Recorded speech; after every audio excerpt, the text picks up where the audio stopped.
Files are an extremely important part of any programming language. File IO stands for input output. Here we'll understand how to create files in Python and how to manipulate files and directories and things like that. Files are basically a permanent way to store data on your hard disk or non-volatile memory like your solid state disk or hard disk. What happens is any data that you store in your memory or RAM is volatile, which means as soon as the computer is turned off, all the data goes off. So if you want to store any data for a longer period of time or forever, basically, you have to store it in your hard disk, right? This is just the way you create files in your hard disk. And to do that, we have to use file operations. To do that programmatically, we have to use file operations, right? So files typically have three broad operations: opening a file, performing an operation like read or write, and then closing a file. Now let's look at how the basic operation of opening a file looks like, right? Open is an inbuilt function and it is very straightforward. So you just say f equals to open example.txt. This opens a new file in the current directory, whatever directory I am in. For example, here, let me just change to my directory structure here. This is the directory that I am in, and here, anyway, we'll see how example.txt. In this directory, where I have my IPython notebook, in this directory, this file will be created. Okay, let's see the example anyway. I'll keep showing you the folder structure as and when needed. Now, a file can be opened in different modes. Let me explain what modes are. Okay, so you can give, for example, here, you can give modes like this, R. So you can say f equals to open example.txt with the second argument, which is R. Now let's see what that R means. R basically means that you open the file for reading. And if you do not give any second argument, the default argument is read mode, right? W stands for writing. What happens is it creates a new file if a file doesn't exist, right? If a file already exists, it deletes that file or it removes or truncates everything in the file and creates a new empty file for you. X basically means for exclusive creation. What does exclusive creation mean? If a file already exists, this operation will give you an error. If the file doesn't exist, then it will create a file for you, right? Similarly, A is for appending. What does appending mean? Appending means that if you have a file like this where you already have some text, right? Appending means adding to this text, adding new content at the end of the file. So that's what appending means. Appending means it opens a file without truncating or without deleting the existing contents. Similarly, there are broadly two modes when you're creating a file. One is called the text mode. Text mode is something where you actually store text in a file, like A, B, C, D, etc., etc. There's something called a binary mode where, so if you open a text file, in any text viewer, you can see the contents. For a binary mode, it's actually stored internally in a different format. So if you open it, you'll see gibberish. You'll see some random stuff here if you open it with a text viewer. So if you want to store text, the default mode anyway is text, right? You can store it in binary mode, especially if you're storing things like, if you're storing some matrix, if you're storing a matrix of data, or if you're storing lists of data, right? Or if you're storing some special variables about which are stored in here. So binary mode is used in scientific computation a lot, but text mode is also extensively used. Okay, so the default is text mode, right? You can also use it with plus, which means open for updating, which means reading and writing both. So these are all the modes in which you can open a file. Now let's see some code that makes life simpler for us, right? So here I'm opening a file. If I just say this, what it does is the default is this is equivalent to this, right? Because the default mode is R. Right? Similarly, I can open another file called test.txt in write mode. Now, since the default mode is text mode, how is the text encoded? How is the text stored internally? What is the format? There are multiple formats. There are formats like UTF-8, and there are many formats in which text can be stored, like ASCII, right, etc., etc. Okay, there is also something called as Unicode. Okay, text can be stored in multiple formats. And the way text is stored is dependent on your operating system. Windows chooses one format, Linux could choose other format, Mac could choose another format. It is very operating system dependent. But look at it this way, right? Python, to create files, has to talk to your operating system. And it's the operating system which actually manipulates and creates files. So Python talks to your operating system to do all your file operations, because it's the operating system which controls your files or hard disk and things like that. So Python doesn't directly talk to your file system. File system is the part is actually files are controlled within using operating system by a submodule in operating system called file system management. Okay, so that's why whether how the data is stored internally is very operating system specific. Windows could choose one format, Linux could choose another format, and things like that. Okay, having said that, how do you close a file? You've opened a file here and you can simply close the file. See, when you open a file, the file handler, so F here is called a file handler or a file pointer sometimes. Now when you say f.close, what happens is whatever data has to be stored in the file, whatever operations are still to be performed, it will perform all of them and close it. Let me take you a little details of how file storage actually happens, right? So suppose this is your Python, okay, this is your operating system and this is your RAM. Okay, let's assume this is your RAM and this is your hard disk. Okay, now in Python, when you're writing data to a file, let's assume I write A, B, C, D, E, F to a file. It actually first goes into the RAM before it goes and stores before it gets stored in the hard disk. You don't have a direct shortcut to the hard disk.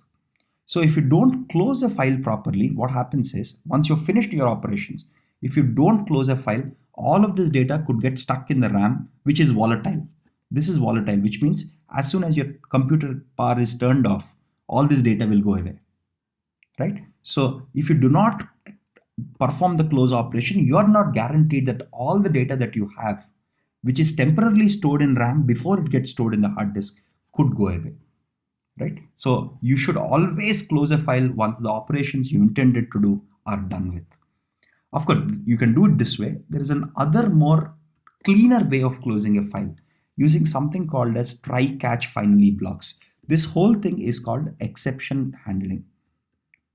For those of you who have seen exception handling in other languages, this seems obvious. For those of you who have not seen it, we have a section called exception handling where you'll understand what does try mean, what does finally mean, what does catch mean, and things like that. For now, just remember, just keep at the back of your mind that this is a more cleaner and safer way to store your files. I'll explain you what these try finally are in the exception handling section. Okay, so this is a much more safer and much more foolproof way of actually opening your file and closing your file. Okay, this is a good programming habit in general. Okay, having said that, you can also open a file with an encoding of your choice. You can say encoding equals to. Okay, if you want to open a file with UTF-8 on Windows, you can choose the encoding format you want using the function, using the argument encoding. Okay, you can find more examples online, obviously. Just see how to encode a file in UTF or ASCII or Unicode. It's straight available for you. Now let's see how to write to a file. Okay, so to write to a file, you need to use write W or append or exclusive creation modes. So let's create a file called test.txt. Okay, so when we run this code, what happens now is interesting. What is happening now is I'm opening a file called test.txt in write mode, and I'm saying f.write. Whatever I write here goes into the file, and I'm closing the file here. Okay, so if test.txt did not exist earlier, it will now create it and it will put these two lines of text in it. If it existed before we started this, then what would happen is that this test.txt is overwritten now if it already exists. Now these two new lines will be added to the test.txt. Okay, this is how you write content. Using f.write, it's literally so trivially simple, frankly speaking.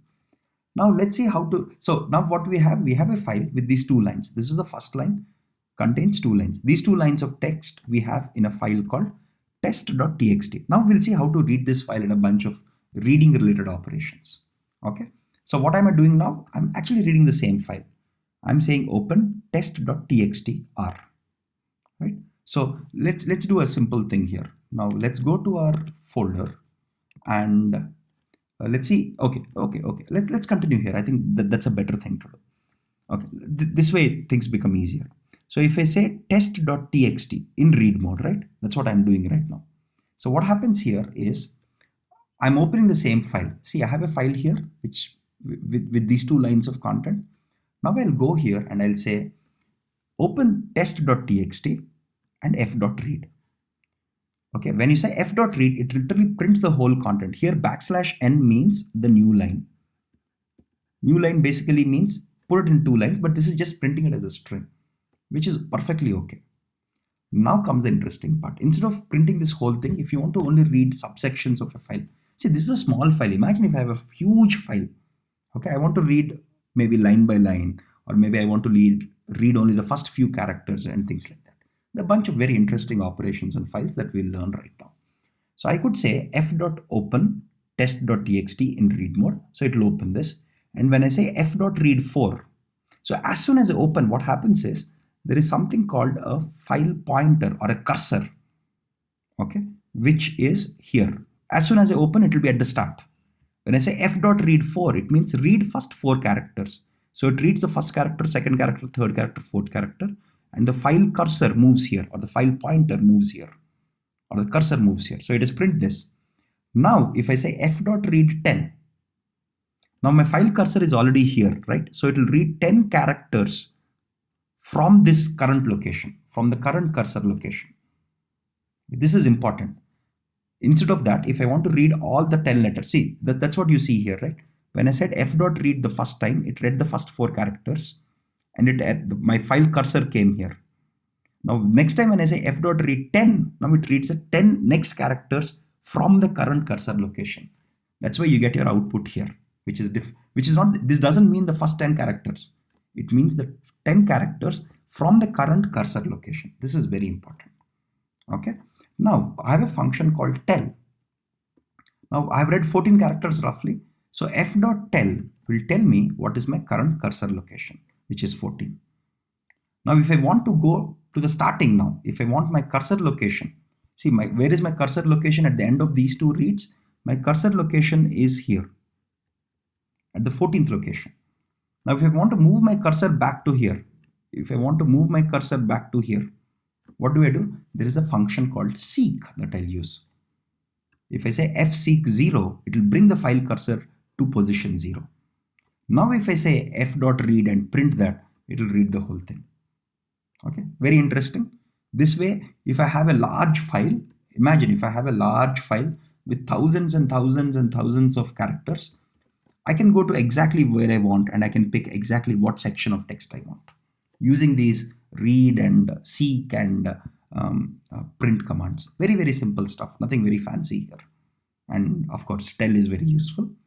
Okay, now let's look at different ways of doing the same thing.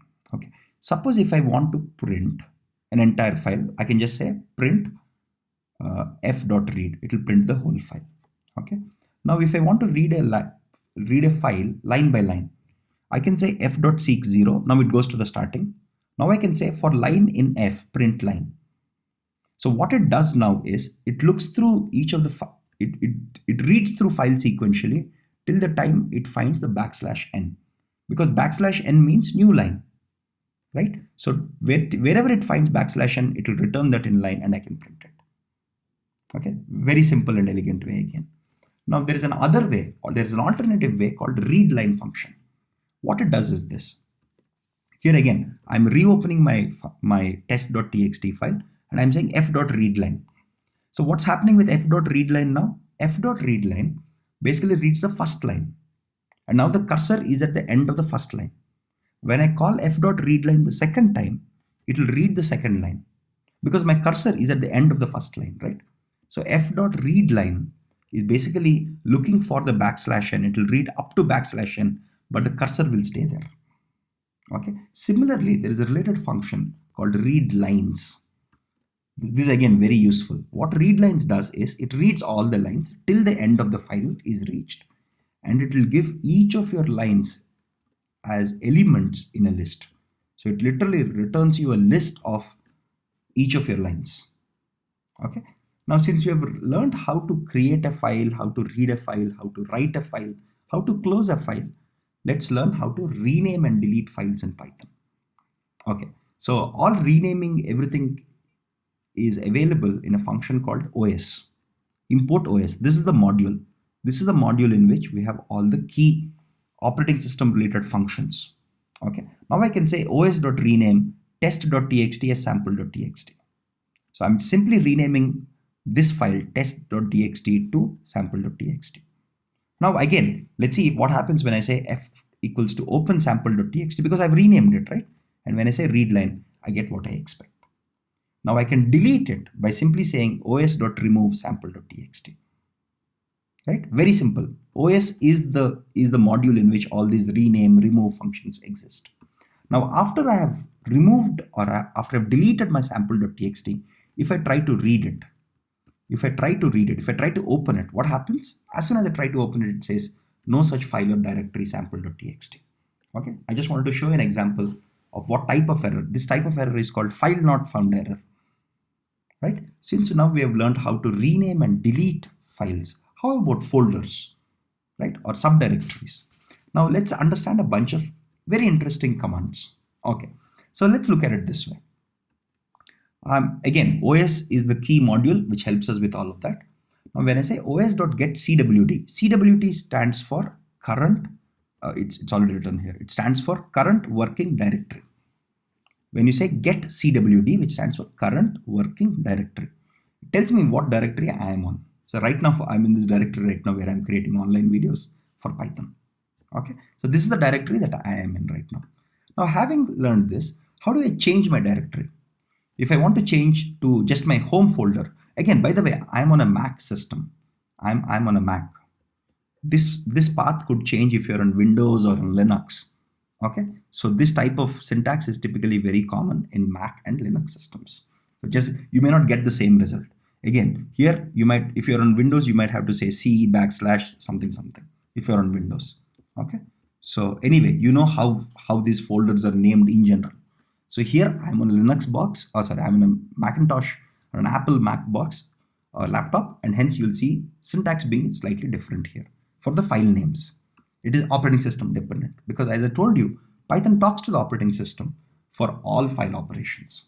Okay, now I know that my current directory is. Now if I want to change my directory, it's very, very simple. I just say chdir, which means change directory, to users Verma. This is called a home directory in Linux or Mac. This is where I'm a user Verma in which all of my data is stored.